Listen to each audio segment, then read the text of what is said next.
Bonjour, Anin. Welcome to the Warrior Nation podcast. I'm your host, Floyd Buck Jourdain. This is episode 1, and hopefully many more to come. And today's guest is Devery Fairbanks. Devery is currently a faculty member here at the Red Lake Nation College. He's a member of the White Earth Ojibwe Nation, but was born in Minneapolis. Mm-hmm. Is it White Earth Nation, White Earth Ojibwe Nation? Is there a preference? I don't know. Okay. White Earth All right, Nation White Earth. sounds good. Okay. Devery's an educator and well-versed in Indian issues, history, and indigenous knowledge. Traveled extensively throughout Indian country, meeting hundreds of influential Native Americans at conferences, powwows, ceremonies, athletic events, lectures, and indigenous justice gatherings, just to name a few. So you're a graduate of the University of Minnesota, earned a bachelor's degree in education before attaining a master's degree in Native American Studies from the University of Arizona. Much of his career and personal life was spent in the urban Indian community of Minneapolis-St. Paul, and Devery currently teaches Indigenous Studies here at the Red Lake Nation College. Please welcome Devery Fairbanks.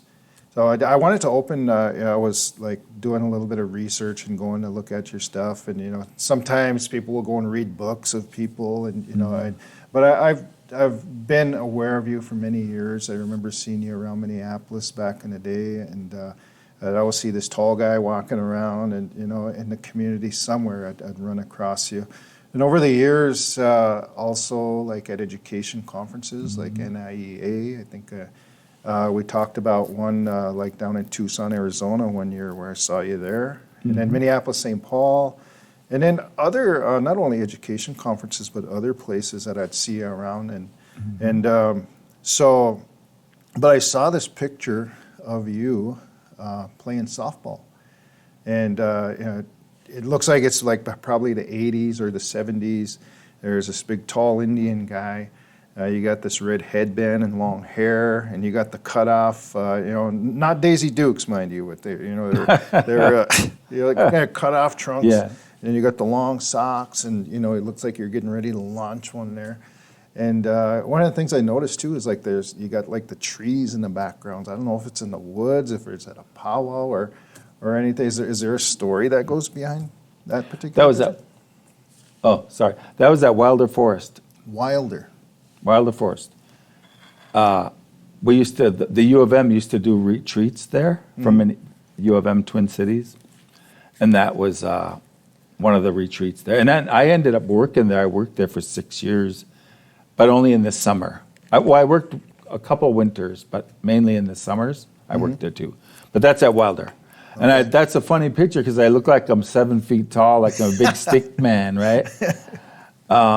But one thing I like about that picture is in the background is my mentor and one of my major professors is the late Roger Buffalo Head. Oh, is that who that He's is? in the background, yeah. Okay, I was wondering who that was. He's standing by. There's guy's hand on his hips. He's checking it out like he's like a coach. Was he playing or was he? He was probably, I think he was playing. I don't think he was a coach. I don't know. We'd have picnics there and play softball and stuff like that.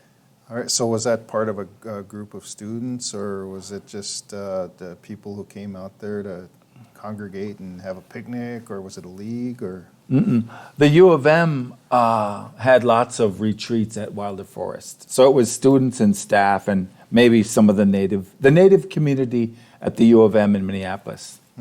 That's who usually went out there from the Learning Resource Centers.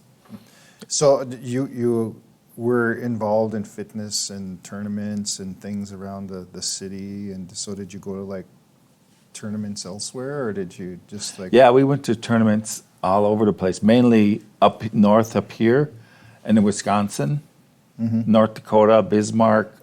So Indian softball tournaments. Yeah, a lot of, yeah. I know they used to have a lot of tournaments at powwows. Yeah, they did. They used to. I had a fun time out here one time, right across the road, right over there. Many years, quite a few years ago. It was really fun. I got an all-star. No, it was so fun. It was just really, just the games were really competitive. And there was a certain amount of partying that took place at those games way back in the day, too, I remember. Not not when I was up here though. That was after I was sober. But before that I did a lot of partying at the ball games. Yeah. Yeah, I was used to hear these stories about people. Oh, we're going to a powwow in Bismarck or a ball club or somewhere, and the way they made it sound like it's so fun. We're going to go there and we're going to play in this tournament, and there's going to be a big party. And I was a teenager at the time, and I never got to go to any of those places. I was stuck here on the res, but yeah, it was. I remember people talking about going to like the White Earth powwow, and they had this big powwow going on, but there was also a big softball tournament going on at the same time, so it sounded really fun. Well, White Earth was interesting because the ball field is across the road from the powwow ring, there, powwow grounds, and it's down in a natural little amphitheater, so you can sit on the bleachers and look down and watch the game. And then the left field fence there was a building there, and you could hit it over the fence and try to hit it up on top of the building or whatever. But it was fun because there's a lot of fans cheering. And the natural amphitheater, they're just sitting on the grass like that. Yeah. All around. And then there's cars on the road, people sitting in their cars, whatever. So you could go back and forth from the powwow to the softball game. I have an interesting story about that. The LCO powwow used to have a beer trophy. They had the trophy for the championship, but they had a beer trophy for the teams that drank the most beer. And I was there playing when I drank, and we would try to drink a lot of beers and get the beer trophy, whatever. But after I sobered up, I was dancing at the powwows then too. Yeah. And playing ball and dancing. But I noticed that over at the powwow, which was just a little ways from the ring, like right here, there's the powwow grounds there's the ball fields right there. Similar at LCO. Well, after I sobered up, I noticed that drunk people were, like ball players, would stagger around the powwow there and bother people, like, drunk behavior. Kind of spilled onto the... Yeah, and bothering people at the powwow. And so I did this. I talked to people from LCO, and I said, I used to play there and drink there too, like anybody else, but now I quit drinking, and now I can see that it's a problem. Drunk people shouldn't be walking around the powwow over here. You guys should quit having that beer trophy, because there's too much rowdiness with, And they did. That was I know, it was 1983. And the next year, the powwow poster, no alcohol allowed. I remember going to ball club and playing ball there at the tournaments there. LCO ball club, a lot of places, they drank right at the powwows, which is an interesting thing. The MC, the arena director, every camp would have shingababu. This was way long before they had casinos. So everybody stayed in tents with sleeping bags. Yep. And they brought you some wood and maybe some box of commods or some food. So when did you see that change? I saw that right in 1983. 83, around that time? No alcohol on the powwow grounds.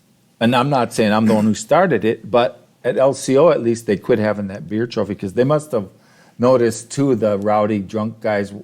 You're at the powwow having fun, and there's squaby people, loud and noisy and whatever, walking around there, and you got kids and elders at the powwow, right?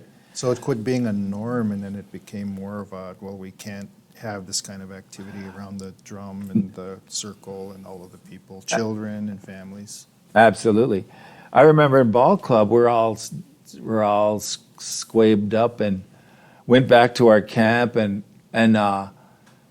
the coach was gone, so we slept. He had a really nice tent. About 4 or 5 of the ball players slept in the coach's tent. He came back after closing time, and he was all mad, and everybody's laid out in there, so he couldn't get nobody up. So he knocked the tent down. And I remember I woke up the next morning, and there's You were one of the heavy guys laying. canvas thing was on my face like this here. Oh man, I thought I was dead. I said, am I dead or what? And so I tried to push it, and it was just heavy, right? It was a big old tent. And I realized the tent fell on us, because it's all dark in there, couldn't see. Holy crap. And I tried to find the zipper thing to crawl out of there, and then the other guys were waking up, what the heck? They're swearing a little bit, And one of them was Danny Hart. Oh, yeah. And he was pretty tough. From Red Lake. When he would fight, he'd beat people up and stuff. He was playing too. And He was also part of the tournament out here that time when we had a lot of fun right out here. It's another story. But anyway, we were all drunk and we shouldn't have slept in the coach's tent. But he shouldn't have really knocked the tent down. I said, it was kind of weird, like, am I dead? So I finally realized that heavy tent, and the guys were mad. They wanted to beat the coach. Danny is going to go beat the coach up. Some guy from Wisconsin, I forgot his name. Him and his brother were big sports guys. Cashy. They put us in the tournament, right? But anyway, I remember that, and I remember that was a ball club, and so I'm just as guilty as anybody drinking at the powwows and at the ball games. But I was glad that they stopped it because I didn't think they should be drinking at powwows, but they used to. Yeah. And that's another whole story too, because I worked at a treatment center. Besides education, I still work in chemical dependency part-time. Yeah. And I worked at a treatment center. I worked at a halfway house. And, you know, a lot of the new native treatment approach would be with the red road, sober up and heal through your culture. Yeah. Big thing. There was a guy who said, I grew up going to powwows and singing, dancing, but everybody drank at the powwow, so that was the norm. Yeah. And here it was our Indian people with our songs, our dancing, our outfits, our culture, and drinking there at the powwows. This guy was older than me, but he remembered that. So he said, now, the red road now, there's no drinking in there. That's it, no. Yeah. But that's true with powwows now too. Everywhere, no alcohol on the bottom of the poster. Yeah, you don't see. Right. I think in my travels, one time I went to, well, there's more than one time that I saw alcohol at powwows, but where it was an accepted norm was kind of like in Milwaukee, Wisconsin. One time they have this big thing called Summerfest, and they have like concerts and arts and crafts and ton of people. They have a powwow off on the end of the park. But they had like grandstands, like sponsored by Pabst or sponsored by whatever. And I'd never really seen it at that level. I remember here in Red Lake, I was young in my sobriety in Duluth. I was on a drum called the Thunderbird Singers. And I wanted to go back to my res, and we went to Powwow and Panema one time. And we were a sobriety drum group, and we were new starting out. We didn't know too much. We went to the powwow. And I remember seeing Eugene Stillday as the MC, and they had what was called a horn dance. And I was like, well, what's a horn dance? I had never heard of it, you know. So and they said, okay, all you horns, get out there now. This is your song. And they had the drums sing a song, and then like all of these people who were Schwabe, they all start coming out of the woodwork. There wasn't very many of them. I think maybe like about 10 of them. And they come out there dancing, and some of them were staggering, and some of them, and then the people were laughing, and you know, and then I had never seen that, you know, and then the guys that I was singing on the drum with, we were sobriety drum. Just kind of received a little, you know, kind of blew us away that, you know, because we and the entire powwow wasn't like that, just that one dance, and it was kind of like, okay, well, here's your chance to get out there, you know, and dance now. Get the hell out of here now, you know, that kind of, you know, so the rest of the weekend we didn't see anybody out in the arena dancing that way, but just that one dance. And this is the only place I ever seen it.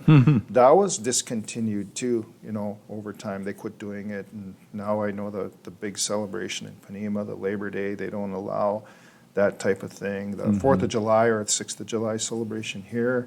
And pretty much everywhere else I go, I've never seen. Now, over time, like you said, the softball games went away where they had the big booze fest right next to the powwow and stuff. So it's, you know, how times change. So growing up in Minneapolis, you said you were born in Minneapolis and from White Earth. How did that happen? How did the family end up in Minneapolis, St. Paul? Yeah, that was from the federal policy of termination and relocation in the 1950s. We lived in Minneapolis, Milwaukee, Wisconsin, Ohio, Cleveland, Ohio, Cedar Rapids, Iowa, and San Francisco, California. So we lived in different states. So that not was, just Minneapolis, but we lived in a bunch of places. So that was like following employment opportunities. This relocation, the BIA, send Native people to urban areas. So would they notify the families while there's some work over in Des Moines, and I guess so. Indians would kind of follow that? Yeah, I was a little kid then. I don't know, but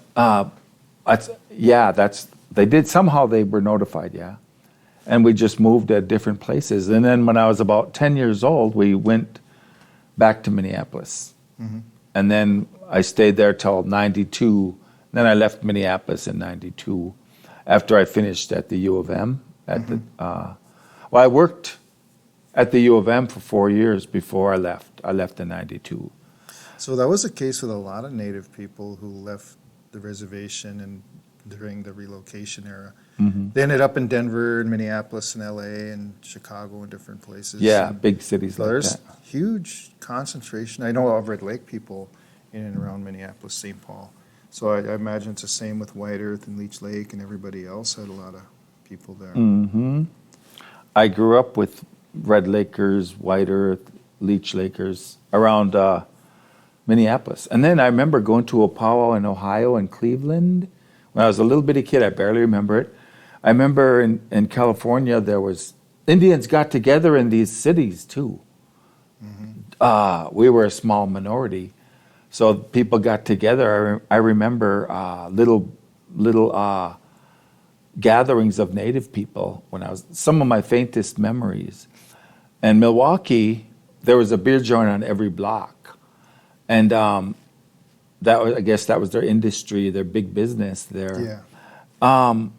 Anyway, it was like, I guess to them it was like drinking water or like no big deal.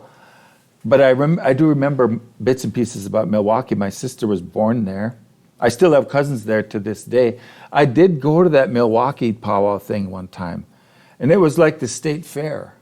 Powwow was just a little part of it. Yeah, There was all this other stuff Kind going of on. reminded me like set up like Valley Fair kind of, just you walk around and there's like little things here and there. Yeah, And, they beer- have really a lot of Beer arts and garden crafts or there. whatever. Yeah, beer gardens, and you can And just I think the powwow was just a little side part of that at that time. yeah. We took a drum over there, and Oh, wow. we had no idea. It's just like, hey, there's this powwow, and we went, and then when we were like, this is different. We never really saw anything like that because you had like a band playing, which was pretty cool. I like rock and roll and music and everything, and there was a band playing there, and then someone would come and say, "Hey, Buck, we got to sing here in two." It's like go back over to the powwow because I was kind of like meandering over there just to go and check it out of curiosity because there was a lot of cool stuff going on there. But the two at the same location was a little odd, For me, it was. It's probably perfectly fine for somebody else. There's a similar thing up in Brandon, or is it Winnipeg, Manitoba? It's a wintertime event though. That's a pretty cool thing. Different, all these activities going on. Anyway, I went to that once too. So growing up in the city, you said you went back around 10 years old, and then you lived in the south side of Minneapolis? Yep. So are there any memories that stand out for you? I'm sure you had a ton of memories and met people and friends and went to school. Is there anything notable that you? Yeah, we were poor. Really, really poor. Super poor. Yeah, we was on welfare, and my mom got $400 a month, I think, for 4 kids for a whole month, and we was always poor and hungry, and yeah, it was not fun. It wasn't a pleasant memory at all, and there was dysfunctional alcoholism. You know this film called Once Were Warriors?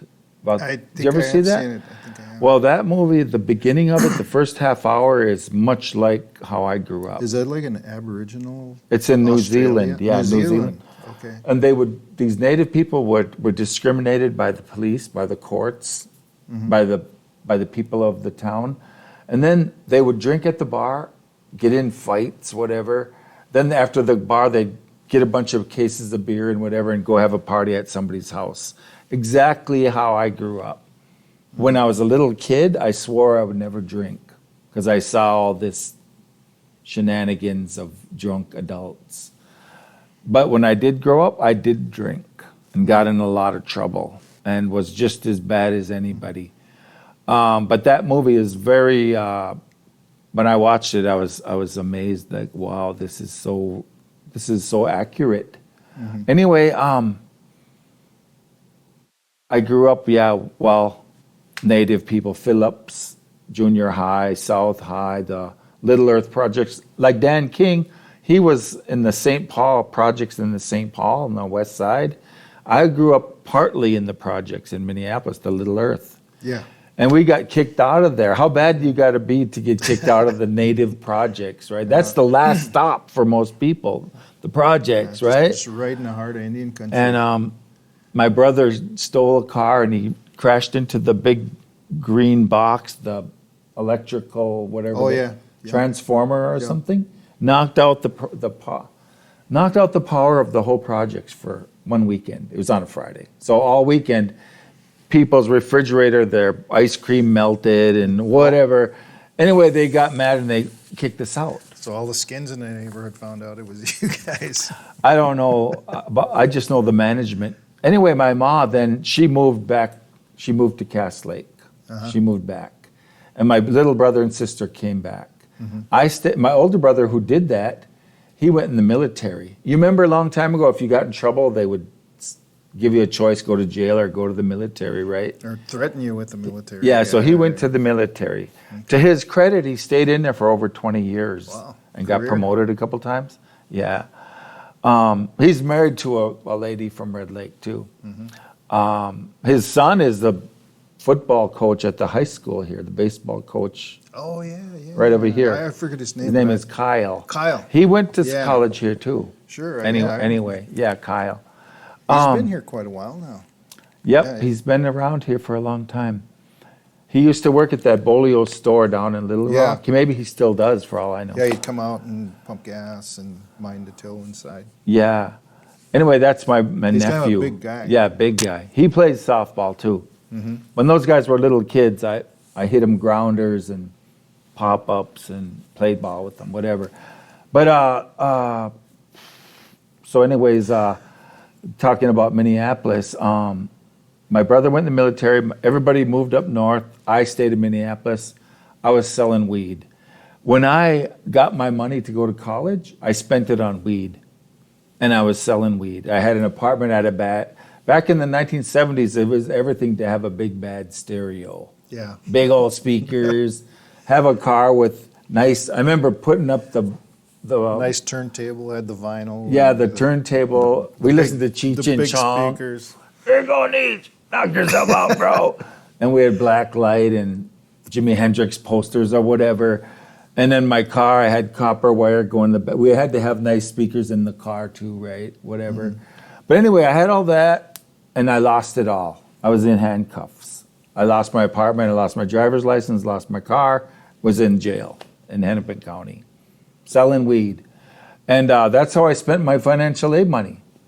Stupid.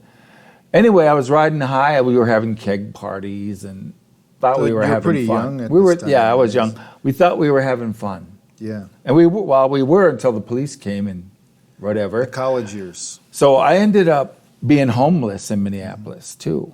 And I was staying with people. I have a little brown bag of clothes at this house. Oh, I gotta go over to this house and get my clothes. I have a little brown bag of clothes at somebody's house over here, It's over kind here. of couch hopping. Yeah, couch hopping, whatever. I was a bum. And I shoplifted stuff. And I got put in jail even for shoplifting. And we went to the blood bank place even to sell your plasma, your blood, whatever. Yeah. $6 you could get. And now I guess it's $30-something. Well, But a lot of skins did that. I think, I remember back at UMD when I was in Duluth.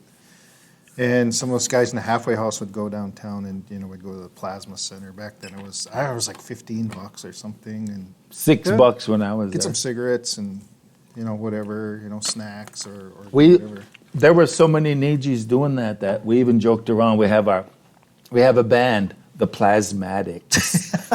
And then we had a softball team, the Blood Bank Brothers, right?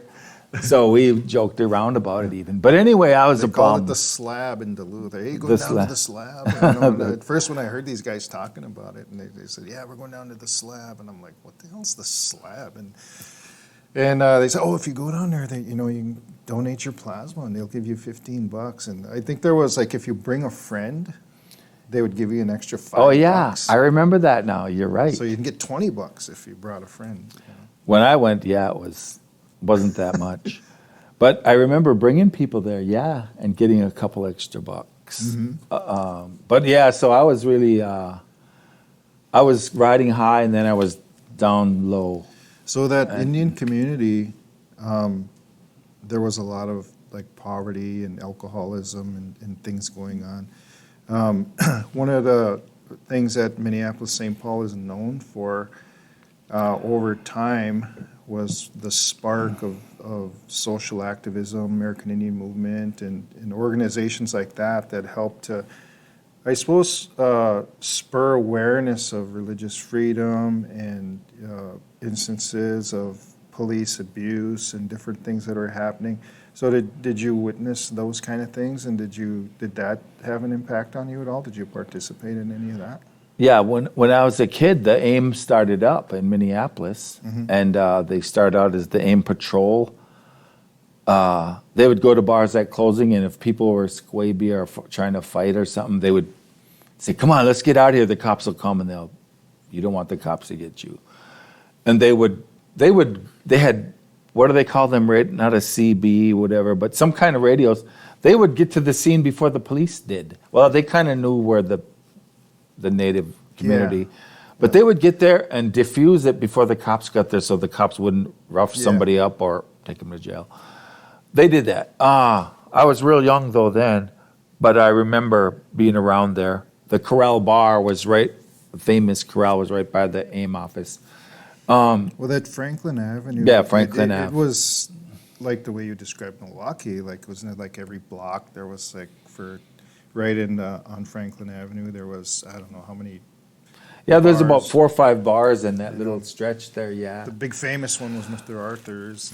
Yeah, the Corral, Mr. Art's, Bear's Den. Yeah, I grew up drinking at them places. Even when I was a kid, 16 years old, Friday night, we'd go to the Corral by the back door and try to sneak in there, go drink in there. Because they had booths, and everybody got pitchers, and they had these little glasses. Just go jump in a booth and start drinking beers, whatever. Then they'd throw us out. We'd go down to Arts and try to sneak in there and drink in there.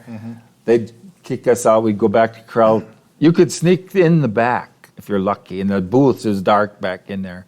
You could jump in. There's native. The whole bars were all full of natives, so it wasn't. We weren't worried or scared. We would just jump in a booth with anybody, whoever, and just start filling up, because people are all square. Hey, what are you doing? Come here and talk, whatever.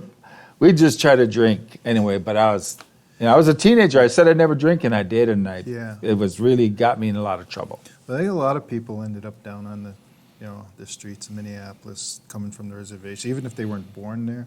Just to go down there, they had relatives, go back and forth for different things, and some stayed with relatives for quite some time down there, and some even end up living there and marrying, and they're still there. Oh yeah. So watching, like Franklin Avenue and AIM Patrol and some of the abuses that happened with Indian people down there, it's just your experience from being a 10-year-old all the way to a teenager, experiencing strife and problems and homelessness, and then alcoholism, and then so with AIM, did you see a change in the community from that point on? When Yeah, I sure did. People started. My dad was a military guy, and he was all spit and polish. He didn't go to powwows, or he had slick black hair. He wore wingtips, white shirts, and collar on him. so that was that was a product of his military background. Might have been, Really, yeah. A lot of military. My dad was in the military A lot too. of military people are like that. They really put together well. They're very meticulous, and organized and they're neat. And I know some of the veterans here were that way. They came home, they brought those I wouldn't say habits, but ways of life back. Yep. And they were very strict about it. And others were more laid back, but there was others too. Even to this day, they're very timely. And I actually lost a job opportunity one time because I showed up 5 minutes late. It was at Devery Fairbanks in St. Paul. And I'm racing there. Of course, I took off too late from Minneapolis, fighting traffic and 94 and all of that. And I show up at this job interview, and I'm trying to find a place to park, and I'm running to the building, and I go into the building, and there's this lady at the receptionist.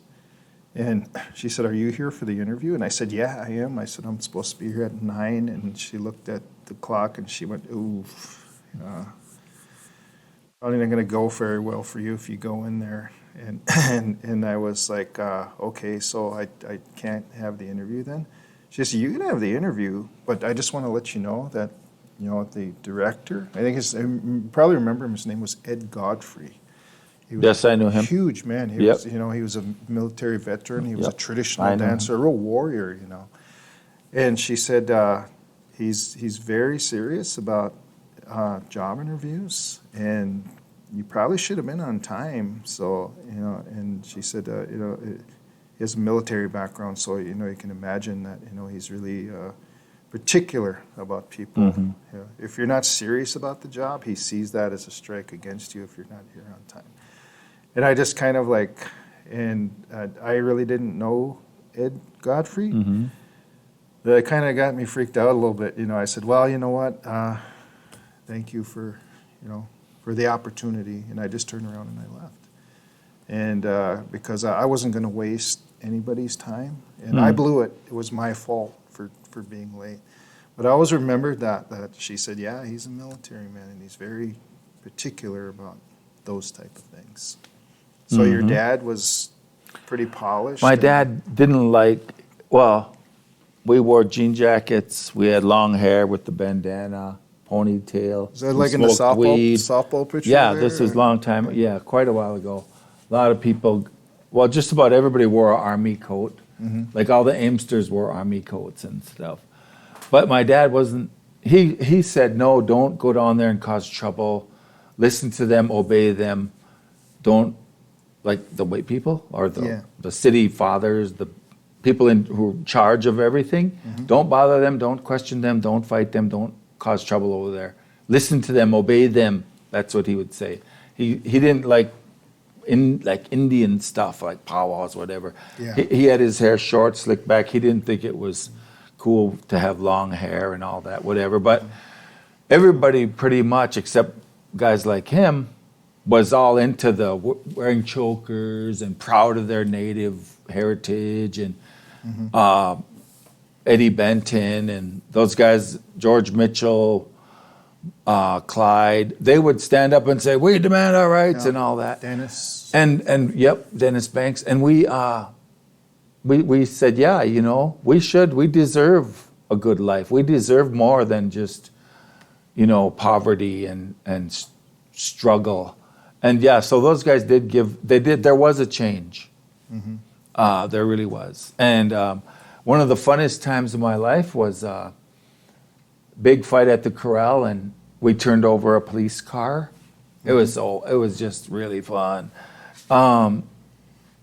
Just like fighting the cops was exciting, it was kind of fun, whatever. But anyway, I remember that night I was a teenager, and we was wild, man. No one went home.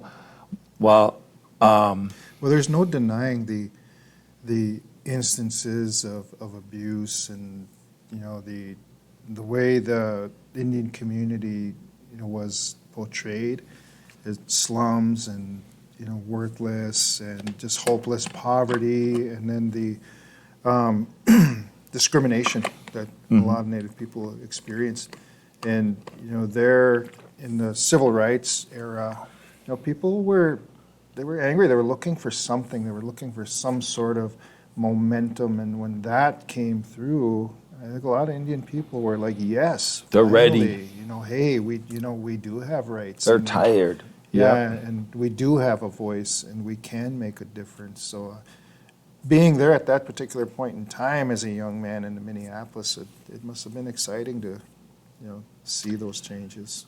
Yeah, it was. And then a good story is I went to OIC, AIOIC, which was founded by the Aimsters, AI, American Indian Industrial Opportunity Center, something like that. Yeah. OIC, right next to where the embassy is. Franklin Cedar, Yeah. still there. Yep. Is It's it still the there. same location, the same one? Yeah. or is it- Before that, it was at Little Earth by that Oh, okay. Holy Rosary Church. But anyways, AIM also started up the Little Earth projects too. But anyway, they helped me a lot. I took a test there, and the test said you could go to college. So I did. I went, well, that was my second time around. By that time, 5 years later, I was ready to do something. I didn't want to go back to my past life, which was Loserville, I thought I was cool selling weed, but all I ended up was in trouble. So I said, no, I can't go back to that. I really got to be serious and do something with my life. I was 24 years old. So I did. I went to college, and I applied myself, and I saw that I could do it. Mm-hmm. I saw that I could do the work. So I kept at it. And it was funny, too. White Earth didn't fund me my first semester because they said, we funded you 5 years ago, and you got all Fs, I didn't even go to class. I just took the money and split, right? Mm-hmm. So they didn't fund me. They said, if you prove yourself, then we'll fund you. So the first semester back, I paid for it myself. I had a Pell Grant. They had, was it Pell Grant, SCOG or BEOG? They had these grants, whatever. Mm-hmm. And I had a job. This was when I was sober. Did they have the state Indian? Yeah, the State At Indian that? Scholarship. Okay. I got that. But the White Earth wouldn't fund me because I messed up. I had to prove myself. So I did that one semester. I paid for it myself. But that was it. And I think about that. I was bummed out, like, oh, man. Like, who wants to pay for it themselves? But I did, and I look at it now as a good investment, a really good And investment. it means so much more when it's coming out of your own pocket. You Yep. don't want to waste the opportunity. And a good part, and another part of that story is I worked at the branch, the Catholic welfare, the Catholic charities. Right on Franklin? Yeah, in right? Franklin. I had done my, So it was kind of like the neighborhood, like soup kitchen. yeah, the and, soup they had, kitchen, like, the a free store the and stuff there. free food shelf, clothing shelf. I used to go there and eat soup and stuff when I was living on the streets. I used to go there for lunch. But anyway, when the judge asked me where I wanted to do my community service, I told him I'll do it at the branch because I knew the people that worked there. But anyway, so I did my community service there. I worked there, and I got my license. It took me 2 years to get my license back, and they hired me to work there full time. So I did, and they had trusted me with the van and everything. But anyway, what the good part of that story is, I gave people bags of food, clothes. I remember families come in with winter time, and the little kids are wearing a windbreaker and little canvas tennis shoes with holes in them, and their noses running, no mittens, no hat. They're freezing. I would go downstairs with the coats and the clothes where I got them nice warm winter coats, rubber galoshes, boots, gloves, mittens, scarves, hats. All of them for them kids, and I got them bags of groceries.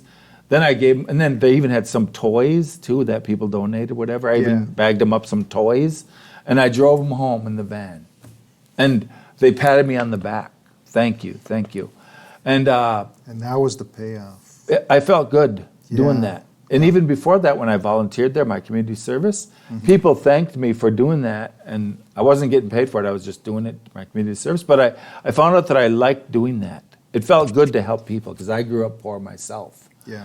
And I really liked that. That was good. Then I got a job at the AIS Men's Halfway House, job developer. I love that job too. I didn't just find them guys So that's jobs. American Indian Service? Yeah, American Indian Service. It's funny. Where was that? It was on Chicago and Franklin, right next to a Okay. liquor store. Oh, upstairs? No, it was It was in a old former mortuary. Oh, okay. I remember that place, but I don't Yeah, remember where it was. right by a liquor store. That's interesting too. I remember walking by. They're all hung over early in the morning, coming from a party somewhere. Walked right by there. So you got a job there? Yeah, I got a job there when I graduated from college, Okay. and Was Frank Dickinson No. there? No. it was Lee Staples, Lee the guy that does Staples. the funerals, the guy from Okay, Mille Lacs. yeah, yeah. He was the chair. He was the director. Okay. Really good boss. And but what I liked about it was, I thought, okay, I'm going to find these guys jobs. No, I went to court with them. I helped them visit their kids, helped them get their GED, their driver's license, fill out their forms, save up their money for their first deposit for their apartment. Took them to AA meetings, feasts, pipe ceremonies, powwows, ball games, tournaments, camped out at powwows, sweat lodge ceremonies. I did a lot with those guys, and I said, man, you guys, So you this had is your chance. This is your license chance. back by this Yeah, I had time, my and license. you were able to drive them around and do all this stuff. And Ed Godfrey, he was friends with this guy named, God, what was his name? Dakota. Is it Dakota Sioux? Buon. There's two brothers, Harlan and Buddy Whipple, the late Buddy Okay. Whipple. Yeah. I remember Well, him. he quit dancing because he got sick. So I had these funny little bells on my outfit. Ting, ting. I was dancing like this. Ting, ting, ting. There's even a picture of me out west at Adams Powwow. Yeah. I'm out there dancing with my grass outfit on. Ting, ting, ting.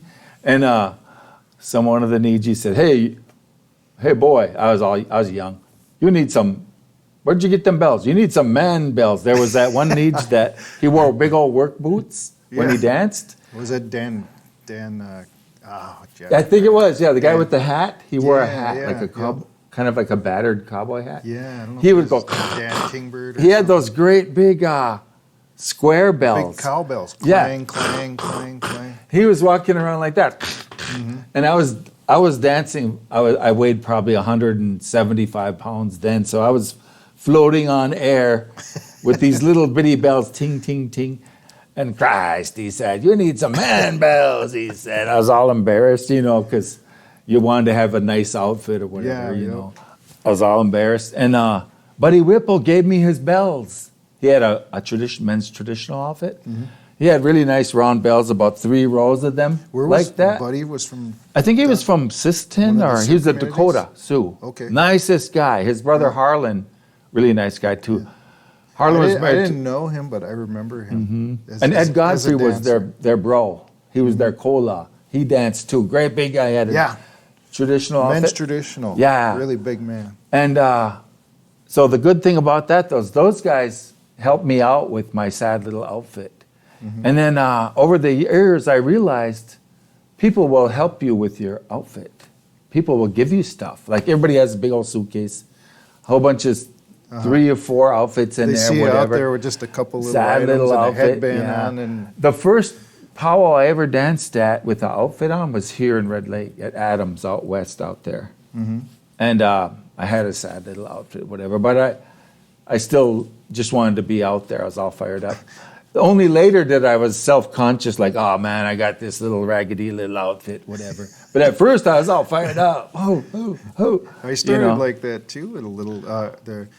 It's funny that we have that in common. I had like an apron and a headband and little tazi, stick, and yeah. I didn't really have much of anything. I was like trying to make my own stuff, and I wanted to dance, but I was scared to dance. And I remember going to see Adam Lusher, and we had a little feast, and because I'd been to powwows and I see like these guys doing first-time dancers where they make a big deal. They go out in front of Honor everybody. song? Yeah. Yeah, honor song, and it's just first-time dancing, and everybody shakes their hand, and I was like, really, do I got to do all that? I don't know if I really, I talked to Adam Lusher. He goes, no, you don't have to do any of that if you don't want to. He said, there's nothing wrong with that, but if you want to dance, he said, just and he told me what to do. So I had a little feast and stuff for my stuff at home. And then he said, just go on out there. I said, well, there's only one thing that's kind of bothering me. And he goes, well, what's that? He said, well, I don't know. I'll feel funny, like self-conscious, like everybody's going to be looking at me. He said, well, yeah, they are. He said, but go on out there. He said, that'll go away and, it'll feel good. He said, it'll feel good being out there. So, yeah, that was the same thing, little headband and an apron, and I didn't have no beadwork or a head roach or nothing. Just went for it. So, it was fun. And I remember, too, someone told me, oh, you're going to be self-conscious. Well, there's a whole bunch of people out there. The whole Powell is not going to stop and say, there goes Devery. Everyone, he's right there. Everyone look at him. The whole Powell is not going to stop and I'll check you out or look at you. Just get out there and don't worry about it.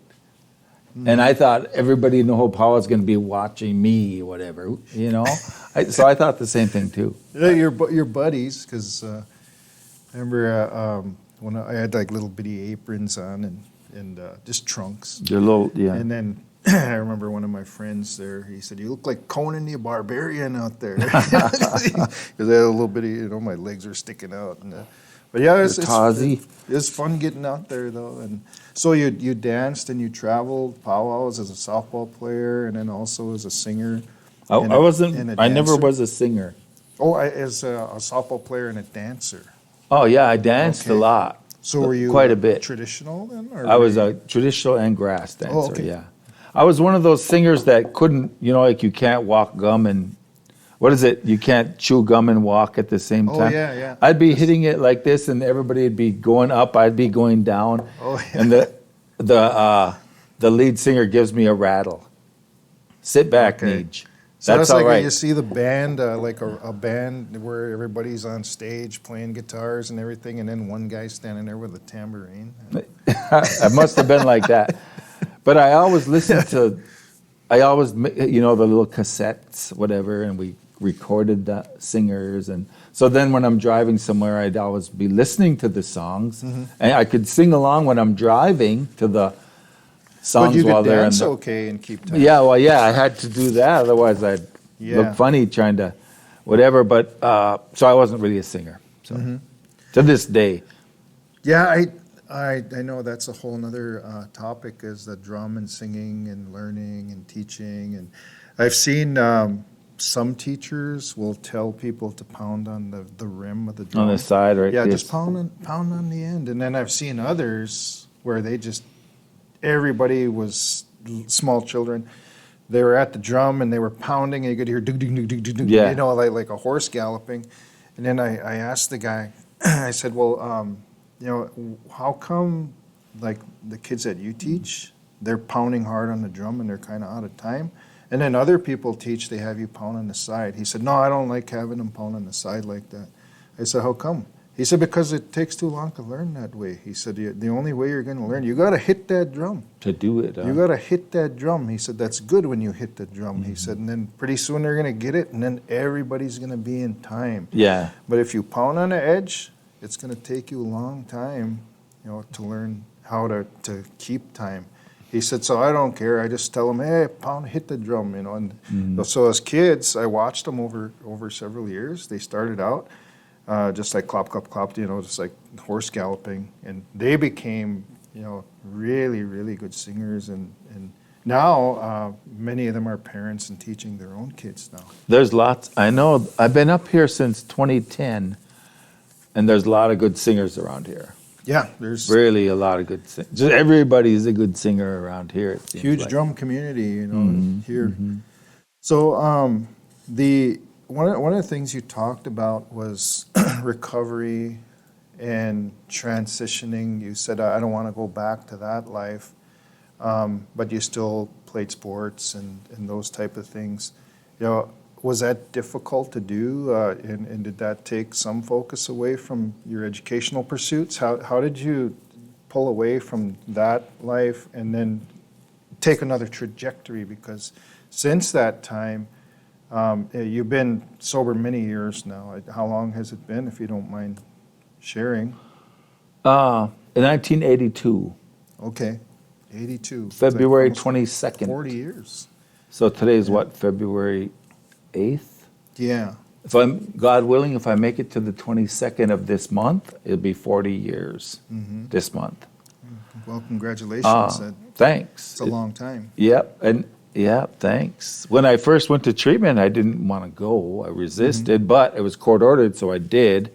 Yeah, that's usually the case with most people. And yeah, it was really interesting. First, I resisted. I sat in the back like this here, you know. But I came to, I had a deathly fear of going to group, Yeah. where everybody sat at the table and somebody sat in the hot seat and they worked on your problems and they cried and stuff. I had a big fear of that. Within 2 weeks, I couldn't wait to be in the hot seat. So they work on my stuff. Because everybody in the group was an expert at helping you with whatever your stuff was. But anyway, I remember the treatment center was a safe place. I realized that there's no safer place in the world. So did you start than a treatment center. Your education? You talked about OIC and college. Did that start before you were sober, or did it start after? After. Well, I first went to college, but I totally blew it off. So when you talk about GA to BA, you shared that you've done this presentation at colleges and at community organizations.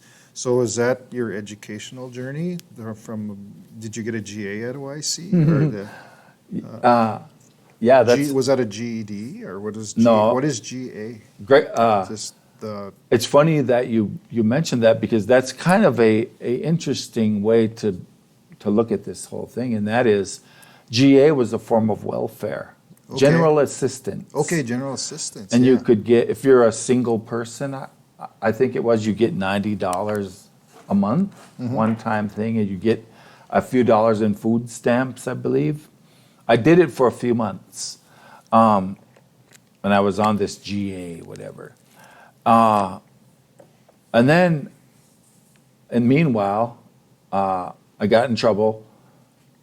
The judge told me stipulations, you got to do this, this, this. I don't want to see you in here again. You know, the judge will threaten you or whatever.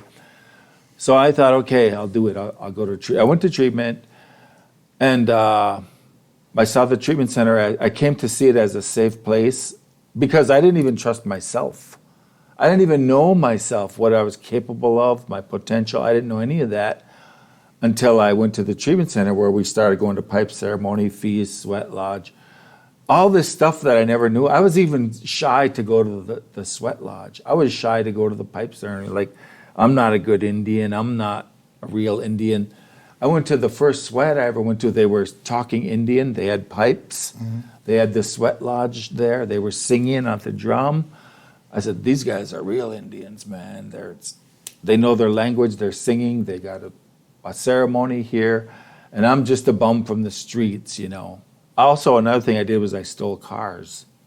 Sometimes I stole them just to get from point A to point B, because in the wintertime it's cold out. So I thought, I'm just a bum from the streets, and these guys are real Indians. So I was self-conscious about my identity. And a lot of the people were too, like the city urban Indians. That's another thing, res Indians, urban Indians. It was not a stigma, but the urban Indians were like self-conscious because they were city Indians, whatever. And then the res Indians were the real Indians or something. But anyway, we went to Prairie Island, which is a tiny little res south of Minneapolis. We went to sweat there. And I was shy to even do that, to even go in the sweat, whatever. Like, I don't know, whatever. But I did. And I loved it. And it was great. And so I thought, I really like this. This is safe. This is people accepting me at face value. I don't care what your past is, whatever you did. You're here now. You're in this circle. We're going forward. That's all that matters. Your past, whatever you did back there, we don't care. Stick with it. They used to call it stick with the winners. And believe me, I was a loser for a lot of my life. I thought I was having fun, but I was a bum. I wasn't a winner. I wasn't a winner till I sobered up and went to college and all that. Started using tobacco and all that. So I found the treatment center to be a safest place in the world where these guys here are really my bros. When you're drinking, you're out partying. Yeah, bro, right on. I got your back. And then you're outside fighting after closing time. Nobody's helping you. 3 guys are punching you up. All the guys that, I'm your bro. Yeah, right on. They're not there when you're out there getting punched up at closing time. But the sober guys, if they said they're your bro, they would. They're solid. They're your bro. Because we all went through this. We all know. We all have a past. We all have a history of trouble and struggle and all of that. So I thought, this is something right here. This is meaningful. Drinking and partying, and another thing was, I remember I was like 12 years old. What you can do tonight? I'm going to get ripped. A 12-year-old kid, in the mainstream America, he's out playing tennis, going to recital, going to baseball practice. Indian kids, we're going to get ripped. We want to get wasted. Why does a 12-year-old kid want to get wasted and get ripped? Look at a lot of our role models. You talked about the Jimi Hendrix posters and the people selling weed and all of that. And those were a lot of my role models as well. Growing up, I'd see that. And my world was pretty small. I didn't know a lot of people. I lived in Red Lake, and the role models that I saw were flying by 100 miles an hour, and then you'd see 2 cop cars going by, and oh, hey, there's, and so that was kind of like a big deal. And it's you talk about Wilder Forest and sweats and treatment centers and all of that. Same situation with me. I didn't see a pipe ceremony until I went to the Red Schoolhouse in St. Paul, and it was a different environment where there was elders and like Porky White and Eddie Benton and people like that were talking to the youth about where you're going to go with your life, and you have a toolkit that you need to develop that's going to be used to help your people. And I didn't hear those kind of things growing up. It was just like party and I wish I could go to that softball tournament and ball club, and I'd like to go to these big powwows I hear people going to, but I stuck on the res, and those are the options. Of course, the forests and the wildlife was beautiful, and grew up in that environment, which is really good, but a lot of times we're a product of our environment and also our role models. Absolutely. Yep. The whole GA to BA thing. I worked at this paper called the Circle paper in Minneapolis. That's still going, isn't it? Native paper, yeah. I worked there when I was in college at the U of M. Mm-hmm. And I think I was a copy editor or something. Well, after being there for all kinds of jobs, different types of dabble a little in this bit, and dabble a little in bit, that. yeah. So you were a copy editor? Well, I read the stuff that came in. I would read it for typos or whatever. Okay. But after being there a couple of years, they wanted me. I was assigned to do a story. Mm-hmm. I also became the sports writer. That's how I covered all the boxing and basketball and all that. But anyway, I did this article on education. Well, it was on education because, and the Circle was right in the basement of the Indian Center in Franklin, heart of the Native community. And so I thought, well, I'll write about going from being poor and homeless on welfare to being a college graduate. BA, Bachelor of Arts, bachelor's degree. GA, General Assistance Welfare, to college graduate. And the U of M, it's interesting, was right across the freeway of where the Indian Center is in Minneapolis. Yeah. Well, right across the freeway there is the U of M's right there. Mm-hmm. And that's where, I went to that Minneapolis Community College first, the 2-year junior college, kind of like this. It was a 2-year college. Because I wasn't confident.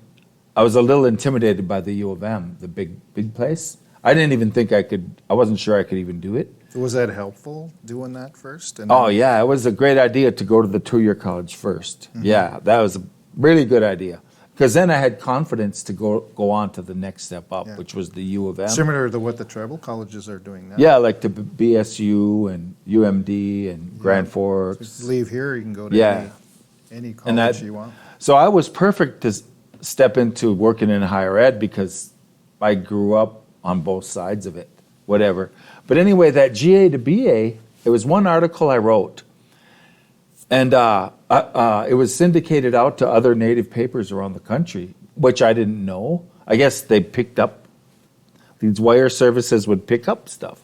Well, this women's conference, it was like a healing conference. It was in Montana.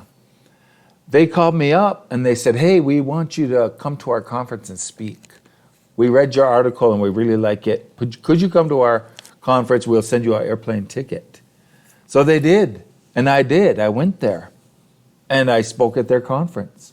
So that little article started me on going to workshops, seminars, conferences, doing workshops myself, presentations. So is that where you got the moniker Conference King? Oh, I don't know. I'm just joking. I used to hear guys say that to each other. Hey, I saw you at a conference here. and then Professional conference Here you are guy. again, a workshop warrior. And they Workshop warrior. They'd see these people at the same things. Well, a lot of it for me was like in recovery. We'd go to different workshops and we'd see a lot of kind of like going to a powwow. You go to the next powwow. And You see the same. Yeah, you kind of like go on a trail. So that little article, in fact, I still have it. I have to find it. It's a little one, not even a full page article, but was really got me to go off into the world a little bit. How did it get way out there? You said Well, syndication. Is that I don't know. like, These Native papers, they pick up newspapers? So wire service or whatever. They pick up Okay, stuff. so they from- find articles. They and reprint. stuff. Yeah, like the Associated Press. Okay. I don't know. But I went there and did that, and then from then on, I was going to conferences, workshops, training, seminars, doing workshops myself. So the story, were you invited to share the story from that point on? Yeah, to and- other places then? And I just talked about going from being poor on welfare to being a college graduate. The main thing was you can do it. Anyone can do it. They just have to apply themselves.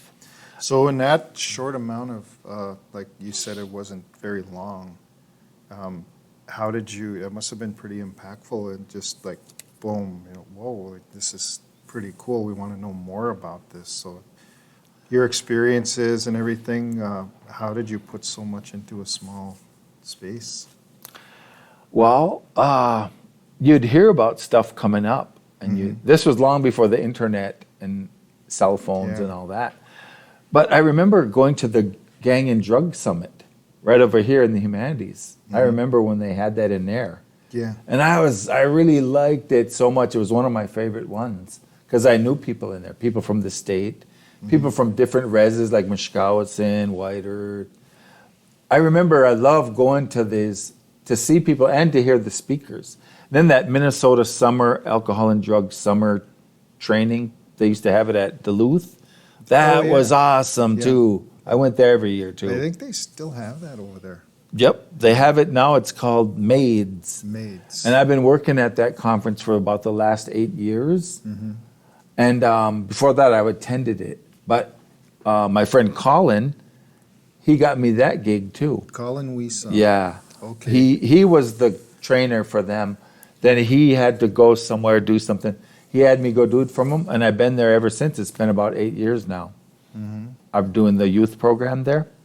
So you talked about Colin Wiesa, and he got you that gig. Did you say that he had a connection to Red Lake as well, as far as how you ended up here?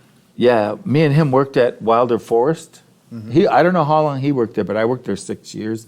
He was the director of the Native program, and I was the education director. He was doing gigs. He's a really good storyteller, too. He's been here many times. Oh, yeah. He's a good friend of the community here. He said, hey, I got to do this thing for AmeriCorps, Red Lake. But I can't make it. Go over there. I was living in Cass Lake then. I was already up here, pretty much. Go over there and do that, all right? And so I did. And that was in 2009, I think, 2008 maybe. And then I did this thing at AmeriCorps. And Roxy and Ben were the people. Yeah. They're both passed away now. Yeah. And then, Roxanne May and Ben Bonga. yep. And then Ikwe-Wigamig down in Redby, I went and did a thing for them because Colin used to go do stuff for them. They must have saw me or heard about it. So I went and did that thing there too. And then I did a couple other things around here. And then I saw Steve Standing Cloud, who also is funny. I went to the Minneapolis Community College with him, the U of M. Everywhere I went, he was there. And then I saw him in RL one time. He said, "What are you doing?" I said, "Oh, I'm doing these trainings around here, random places." "Well, you got to come work at our college, man. We need people to work at this college." When it was over in Humanities, right over there. There was like 5 employees in the whole college. And Dan was really cool. Lori was really cool. Stephen, he's been involved in education for quite some time. Doesn't he have like an MBA, or he's took a million classes, and I think he's up in Grand Portage now. Yeah, I don't know, but I've seen him all throughout my travels in life, it seems like. Yeah, funny story about Stephen. He was the executive director of the Center School, South Minneapolis, for a while. And he said, we had the rapper, the artist, I don't remember, Lightfoot. I remember him. Native American rapper, he really had a lot of good message, and he'd go all over Indian country and stuff. But Yep. he came to the Center School one time, and he said, we made a big deal out of it. The rapper, what the heck is his name? Lightfoot, he said, he came. I said, no, it's Whitefoot. He said, no, Whitefoot, yeah, it's Whitefoot. And I said, no, it's Lightfoot. And he goes, oh, yeah, Lightfoot. Anyway, he came to the Center School, and we did it up real big, and the kids were all really hype about this Indian rapper that was going to come. And he came, flew into the cities from somewhere. And then, so we kind of splurged a little bit. We got like a limo, to kind of make it like Hollywood, or, it's a big deal.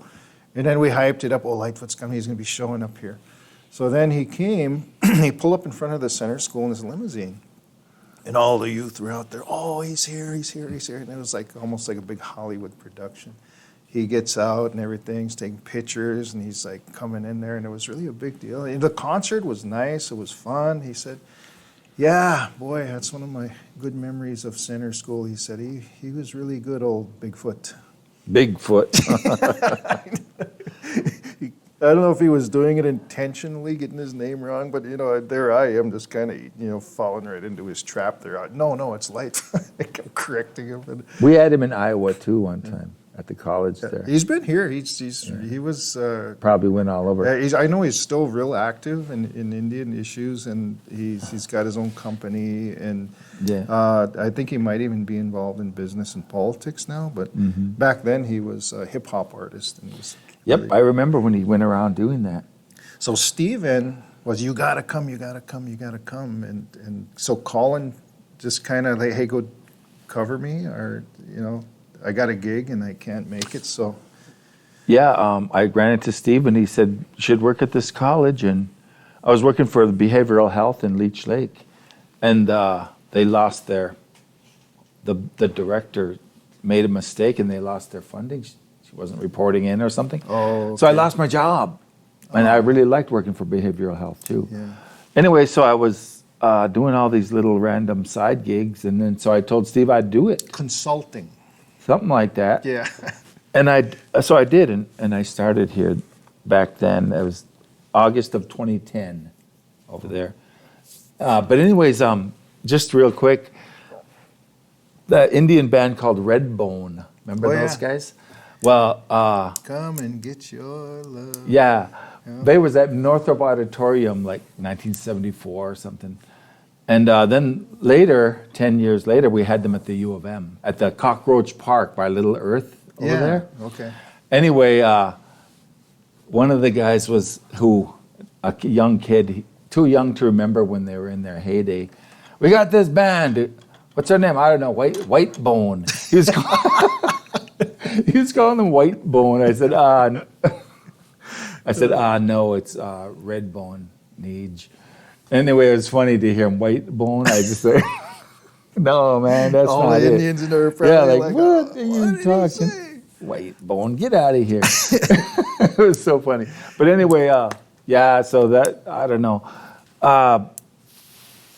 Yeah, just amazing luck. I think I've been lucky, you know. I've been really lucky, and I put out tobacco and show my gratitude. So- Jewel Fairbanks, I just talked to them the other day. They're having trouble.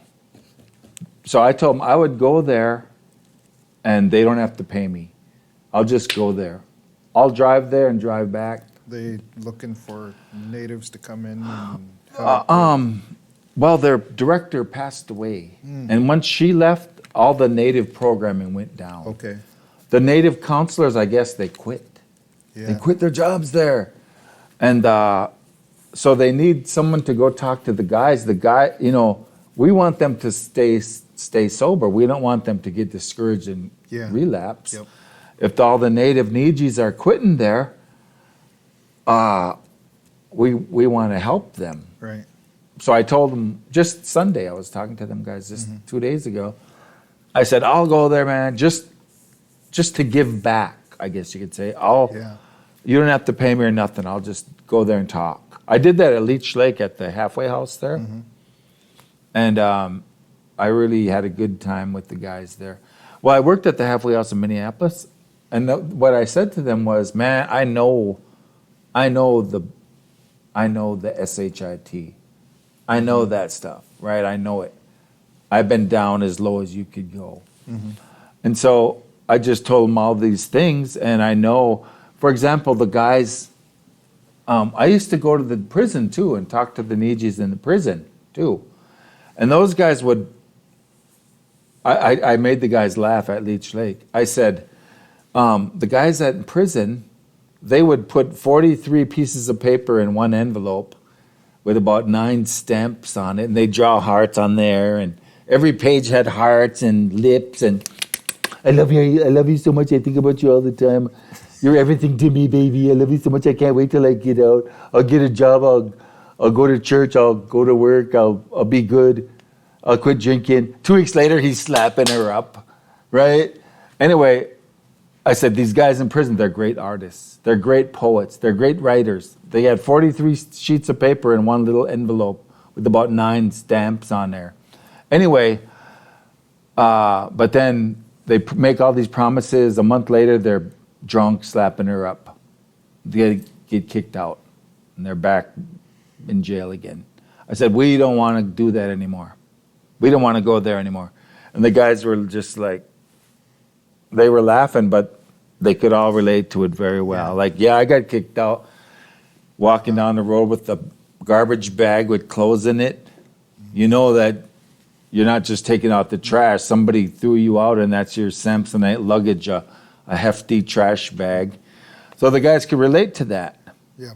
And anyway, It's hard to get back into society, and you know you're got a lot of strikes against if they have a you. felony, You got a stigma, and then there's you know, and it's hard to adjust. You know, there's we all know somebody or have a family member or somebody who's been through that, and it's a hard adjustment to come back out. Some of them do really well. They start going to ceremonies, or they start learning more about the language and the culture. Others just say, I'm going to work and I get a job. go back to school. Yeah, try to further my education. But I think a difficulty is they try to play catch up a lot of times. You know, I've known people like that. They get out, no, I missed like 17 years of my life, and you know, I got some partying to do, or you know, or I'm gonna go look up some old girlfriends, or you know, those kind of things, and or else they just kind of gravitate back towards some of the same circles that they used to be in, and it catches up, unfortunately, a lot of times. But then there's others who have done really well. You know, I know I'm one. never going back there. You know, I really want to take advantage of this second lease on life, and you know, and they're doing really good things right I know now. two. Yeah. Yeah, guys that were in, and they, for 20 years, they get out, 2 days later, they're back in. But I know a couple guys that have been out for over 10, 15 years now, and they haven't continued the pattern of going back a week later. That's good. Older now, and they you know, they want to live a different way. Yep, they're tired of the struggle, I guess. But I wanted to just say, I lost it. Well, if I Something. could, Yeah. Devery, now that, I seen the, as you transition more into an elder now, and all of your life experiences and things that you've accumulated over time, and you've been able to go from sleeping in abandoned buildings and, eating at the food shelf and paying back your what you believe is important to you, like getting those kids those coats and helping them and being involved in grassroots, and at the same time emphasizing education and taking the time to get a master's degree and to become a teacher and an elder and a storyteller, and staying grounded in the grassroots community. That it's a remarkable story, and you have a lot to offer. We're lucky to have you here at the college. And as we transition out of our podcast here today, is there any words of wisdom or anything that you can pass on to the next generation of not only of students and leaders, but just people in general in Indian country as we move forward? Yeah, I think I've been very lucky, very, very fortunate. Just really lucky, because I could have been a statistic of a person who died young. I was shot. I've been in numerous car accidents, been in the hospital a few times. Anyway, but I've met some awesome people, counselors, like we're talking about Adam here, Giles. I had some really good counselors, guys that were tough. They didn't baby you. Yeah. They were really good that way. But they didn't push you too far to push you away. I seen a picture on your Facebook of you and Harlan Wakefield and Windy Downman. Yeah. And it looks like it was a really happy time. It was at the Wild Rice Roundup. Yeah, you guys are good friends, and you guys are in the photo, and both very talented and gifted individuals. I know Windy was multi-talented person. He was from Red Lake here. And then also Harlan. Arlen. Arlen, I'm Arlen. not too sure too much about Arlen. I knew him, and they're both gone now. And you're still here. I know he was a traditional dancer, and he was involved in a lot of things around Minneapolis. And where was he from? He's from Leech Lake, from Sugar Point, Sugar where Point. Dennis Banks is from. Okay, yeah. He was probably my oldest friend, and he was cool because he was the first one to sober up. He had the guts to do it, no matter what anybody said. He had a daughter and a wife, and I don't know if he was actually married, but he was a family man when he was in high school. And I admired him for doing that, for giving it up. He fell off, and then he came back on again about 5 years later. But though him and Wendy were guys that I knew from my drinking days, from my saddest, sorriest days of my life, partying and being poor as a kid. Like, I think I met Arlen when I was 10 years old, whatever. But I knew him from them days and to the sober days, the good days. So I knew them guys from both worlds, kind of. And we was at the Wild Rice Roundup over in Minneapolis there, the annual sobriety thing. And is that the thing that Marlon Farley? yeah, Marlon, yeah. Kind of organizes that, puts it together. I went to it this year too.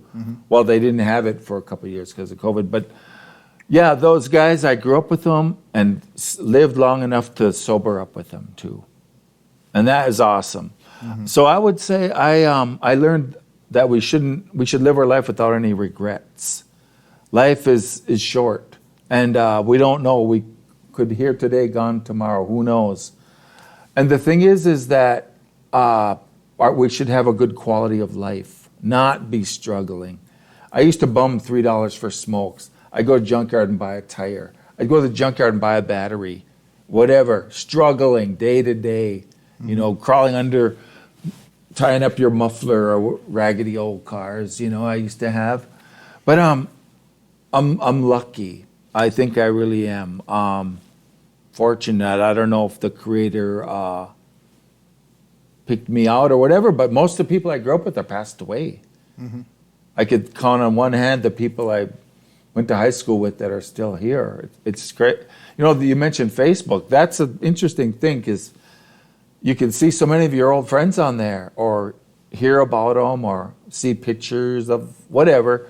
But anyways, I would tell people, live your life without regrets. Don't try to steal or be sly or sneaky or get over on somebody because you won't really feel happy or you won't really feel good. Okay, maybe you stole something, you got away with it. But deep down, are you really content with life? Or you're going to, you know? Because I used to steal. I burglarized, I shoplifted, stole cars, just because I was poor and hungry mainly. I didn't do it for fun, I did it because I was hungry. But I got in trouble for it too. Handcuffs in the back of a police car. The whole neighborhood is out there looking and you're the one that's in the police car, whatever. But I just thought, I got to really do something with my life and I can't be a bum all my life. And so I'm lucky that I you know, the judge told me I could go to treatment or go to the workhouse. And I'm lucky I decided to give it a shot. It's amazing that I came to love it. I thought, this is the way to go, the red road right here. You mentioned Porky. I remember doing all this stuff that I never did before. I was ashamed. When I was partying, if I saw some decent people or sober people walking, like Frank, you mentioned Frank Dickinson. He was one of the first Nijis that was sober too. He was at the American Indian Legal Service, not AIS. And he was also at the neighborhood club, Indian those, neighborhood club. Yeah, I got those ones mixed up. Oh, yeah. I know it. It was Kitty Corner. It was upstairs from the Chef Cafe. There was a band named Doug Hall. Doug Hall. Yeah, that was the Legal Rights. It was upstairs from the Chef Cafe. And Larry Leventhal. Yeah, they worked up there. Frank worked with them and. My uncle Don, he's my cousin, but Don Goodwin. Anyways, these Joe Big Bear, these sober guys, if I saw them coming, I'd be ashamed and I'd run away because I wouldn't want them to ask me questions because I'm all ashamed of myself because of the life I led. And so I remember going from the shame. That's another thing. Native people, I think shame has killed more Indians than all the diseases, boarding schools, wars put together. We had so much shame. We sent it inward. Internalized it. And that's how we got all our scars. Yeah, we internalized our shame and our grief and our anger and rage and depression.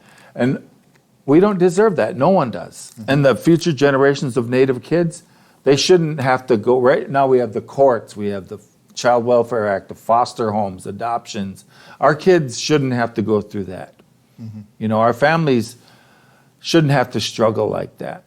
And I think that the most hardest thing to overcome is shame and self-forgiveness. Forgive yourself is a hard thing to do. Like, am I good enough? Am I worthy? Whatever. And do I love myself enough to try? I've been in education a long time. I used to be in admissions office. I was in admissions for 6 years before I became a faculty. And that's retention, matriculation, and graduation. And I saw so many Native people, just like me, I'm not good enough, I don't deserve it, I'm not smart enough, there's always somebody smarter than me, I don't know what to major in, I don't know. And so much self-doubt, so much, on the street, we were on the street, we're cocky guys, or, we own the streets. But put them in a setting like this where you have to learn, like read this book and write a paper. And I actually did this in class over there at the Humanities. I said, what's the name of your basketball team? We're the Warriors, or Guchida. I said, all right, I want you to read this 3 pages and write a 1-page response on this. Okay? I need a volunteer up here. How many of you, all you room full of Warriors? I need a volunteer. And I'd look in the classroom over there. Everybody's like sliding down under the table like this. Like no one wanted to volunteer. I said, you guys are warriors. Come on. Out on the street, you guys are cocky. You're great basketball players, great at a lot of things, but you put in a setting like this, all of a sudden you have no confidence. Anyway, that is true.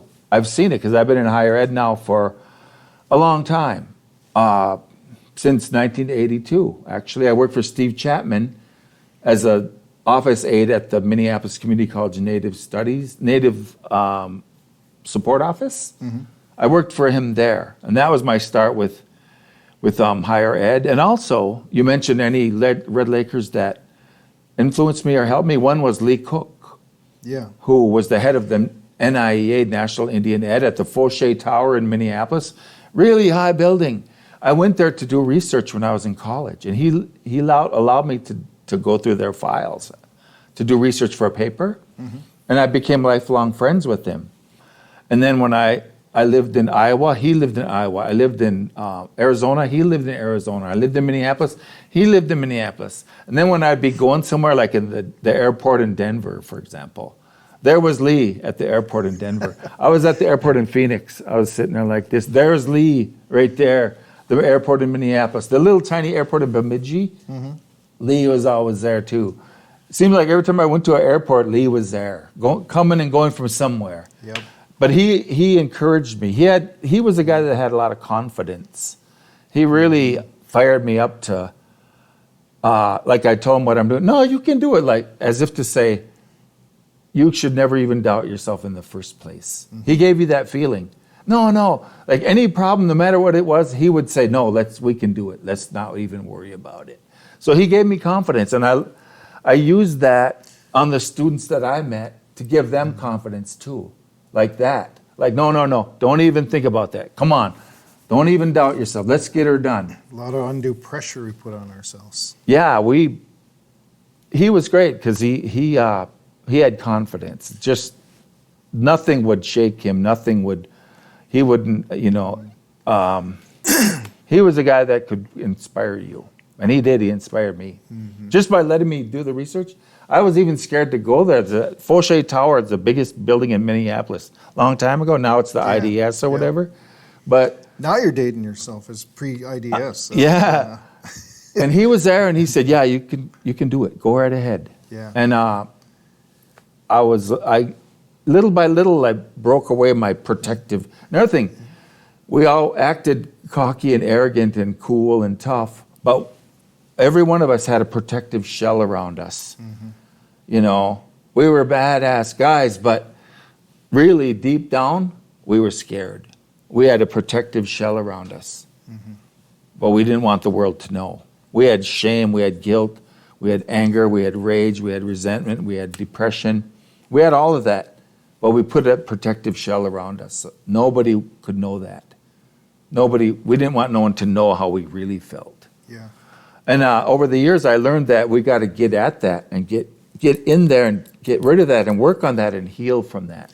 Well, you talked about that too, about the warrior and what Anishinaabe people, a lot of times, they have a prototypical, stereotypical image of what a warrior is supposed to be. Tough, and, you're real, not supposed to show weakness, and, and those type of things are, a lot of times they mask, and like you talked about, that defense mechanism, hey, I don't want anybody to really get to know who I really am, so we take it out in other ways, but yeah, and the permission, a lot of times people are looking for, well, give me permission to let go of what's bothering me. When they have it within themselves, I think they just need to find it. And that's where guys like Lee were so inspirational, is that they, it's don't even, worry about that. Just do what you need to do. And, a lot of, there's a saying that like 99% of the things that you worry about never happen.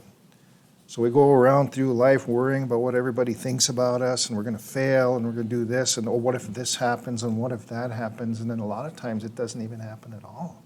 So if we would have just went with our first instinct and pushed through and went after what we wanted in the first place, then things might have had a better outcome. But And that's the thing too, is that we have to live it. We don't know Yeah. until we do it. You never know until you do it. But we have fear. Sometimes stops us from reaching our goals. So what Lee did was he helped take away the fear from reaching your goals. Yeah. So from then on, my goal was to help the students take away their fears so they could reach their goals. I've heard counselors actually say that. There's this weird dynamic in Indian country where you get these people who go through their entire young life and quit 3 months before they graduate from high school. Or they'll go to college for 6, 7 years and then they drop out right before it's time to get their degree. It's almost like they're afraid to take that final step because, I don't know, what is it, fear of the unknown? Is it that I'm going to be in another area now that I'm not familiar with? And what about the people around me? Will they judge me differently if I get a degree? Or will they, how will I be received? Will I still, and that's like one of the things that your story, maintaining those roots and still staying connected with, the people who go to powwows and the people who are just out there.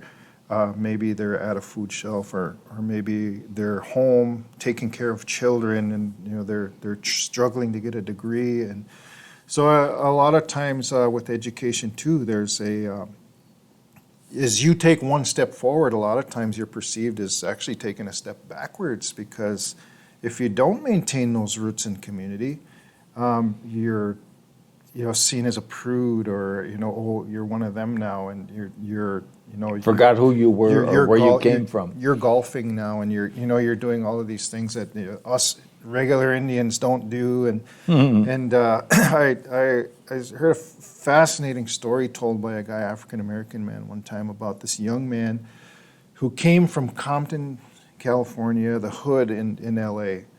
And he went off and he got a master's degree in communications. And he came back to his old school. And he did a lyceum general assembly to all the students. He went out and he said, I was with him, I brought him. He was just a beautiful example of how one can go into the education, succeed, and just make it out of the hood, just like your story. He came back, he had a suit, he was polished, he had a prepared speech, which was very brief and professional. And when he walked into the room, the young gals were like, ooh, damn, and then the young guys were like, who's this guy, but he came out, he was right, got right to it. And his presentation was very short, it was like 7 minutes long. 2 minutes in, you could hear rustling, you could hear people, what is this? And then teachers telling students, hey, be quiet now, be respectful. And after 2 minutes, he had lost them. And so he said, I had to, and a couple students got up and walked out. And so I had to go out there and basically save him. He said, I got everybody refocused again. He was able to finish his presentation. But afterwards, as we're driving to the airport in my van, this young man has his head in his hands. And he said, what did they do to me? I have a master's degree in communications, and I can't even talk to my own people. So the point being is that he basically educated himself out of his roots, and that he had lost that connection with his own peers. So a lot of times that the roots, I think, are very, very important to hang on to those. No matter if you become a PhD or whatever, you don't want to get to the point where people are like, well, that's unattainable for me, and I don't want to, be perceived that way. So GA to BA. I want to thank you, Devery, for the podcast. I know it's we're looking forward. Hopefully, we can have you back and do another segment. There's a million things that we can talk about. So until next time, we'll just say Gigawaba min Minowa, which in Ojibwe is just I will see you again. Miigwech. Good. Dig in. Good job.